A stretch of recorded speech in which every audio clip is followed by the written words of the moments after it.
টাকা পয়সা ধন সম্পদ আমার কিছু প্রয়োজন নাই। আর বয়স বেশি হলো তাতে আমার কোনো সমস্যা নাই। আমার দরকার ভালো একটা মনের মানুষ, যে আমাকে ভালোবেসে সারা জীবন আগলিয়ে রাখবে। এরকম আপু, ওয়ালাইকুম আসসালাম। কেমন আছেন? জি, ভালো আছি। আপু, আপনার নাম কি, কোথায় থেকে এসেছেন? আমার নাম মিথিলা, আমি এসেছি চাঁদপুর কচুয়া থেকে। চাঁদপুর কচুয়া। হ্যাঁ। আচ্ছা, বয়স কত মিথিলা? 23 বছর। 23 বছর মিথিলা। পরিবারে কে কে আছেন? পরিবারে মা আছে, একটা ছোট বোন আছে, মাদ্রাসায় পড়ে, 8 বছর বয়স। আর মা হচ্ছে গিয়ে টেলার্সে কাজ করে, এটা দিয়ে আমাদের সংসারটা চলে। এটা নিয়ে মোটামুটি বাবা? হ্যাঁ, বাবা নেই, বাবা মারা গেছে 3 বছর হয়। 3 বছর হচ্ছে বাবা মারা গিয়েছেন। হ্যাঁ। বাবার সাথে শেষ কথা কি হয়েছিল আপনার মিথিলা? বাবা বলেছিল যে জীবনে যেটাই করো ভেবেচিন্তে করবা, আচ্ছা, আপনার ভালো বয়স, কিছু যাতে বুঝছি, হয়। আপনার বয়স 23 বছর, বিয়ে হ্যাঁ। হয়েছে মিথিলা? না, বিয়ে হয়নি। শাড়ি পরিয়েছেন, নাকে নাক ফুল আছে?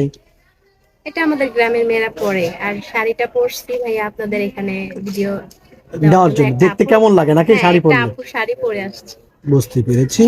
আপনার বয়স 23 বছর। আপনি মূলত কেন এসেছেন আমাদের কাছে?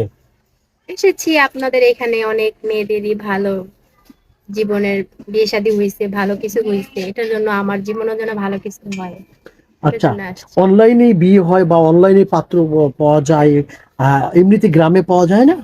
হ্যাঁ, পাওয়া যায়। এখন হচ্ছে গিয়ে আমার ফ্যামিলিগতভাবে আমার কোনো বড় ভাই নেই, আমার বাবা নেই, আমার মা আছে, ঠিক আছে।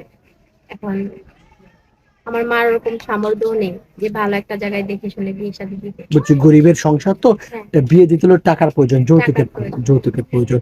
আচ্ছা, আপনি মূলত 23 বছর বয়স, কেমন মানুষ চাচ্ছেন, কেমন জীবন সঙ্গী চাচ্ছেন? পার্টনার জীবনের গুরুত্বপূর্ণ একটা, তাই না? হ্যাঁ, কেমন পার্টনার চাচ্ছেন আপনি? সে মানুষটা ভালো হলেই চলবে। সে আমাকে যে সারা জীবন আগলিয়ে রাখবে, আমাকে বুঝবে, আমি তাকে বুঝবো। ভালো একটা মনের মানুষ হলেই চলবে। ওনার বয়স কেমন হতে হবে? ওনার বয়স যদি আমার থেকে বেশি হয় তা তো কোনো সমস্যা নাই। ওনার যদি আগে ফ্যামিলিও থাকে তা তো আমার কোনো সমস্যা নাই। বউ থাকলেও সমস্যা নাই? না। সুবর্ণ সুযোগ দিচ্ছেন তো, আমরাও তো নিতে পারি তাহলে। না, এরকম তো থাকে, অনেক ভাইয়াদের বউ মরে যায় ও কিংবা আচ্ছা আচ্ছা, পরকীয়া করে চলে যায়।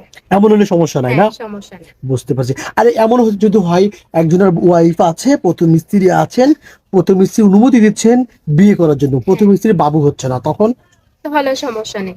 তাহলে সমস্যা না, নাই। 203 একসঙ্গে থাকবেন? অবশ্যই। এখানে তো সতীন, তো থাকবেন কিভাবে? কেন থাকতেছে না এখন? আচ্ছা, দুই বোনের মতো থাকবেন, হ্যাঁ, তাই না? বোনের মতো থাকবে। বুঝতে পেরেছি। হ্যাঁ। মিথিলা, মিথিলা, আপনার সাথে যোগাযোগ করবে কিভাবে মিথিলা? নামাজ কালাম পড়া হয়? হ্যাঁ, অবশ্যই নামাজ কালাম পড়ি। অনেক ভাই আছে দেশের বাইরে আছেন, আসতে পারছেন না বা দূরে আছেন, আপনাকে ইমুতে বা হোয়াটসঅ্যাপে আমাদের মাধ্যমে বিয়ে করতে চাইলেও আপনি বিয়ে বসবেন? হ্যাঁ, বিয়ে বসবো। কেন বিয়ে বসবেন? আপনি তো সরাসরি তো বিয়ে বসতে পারেন।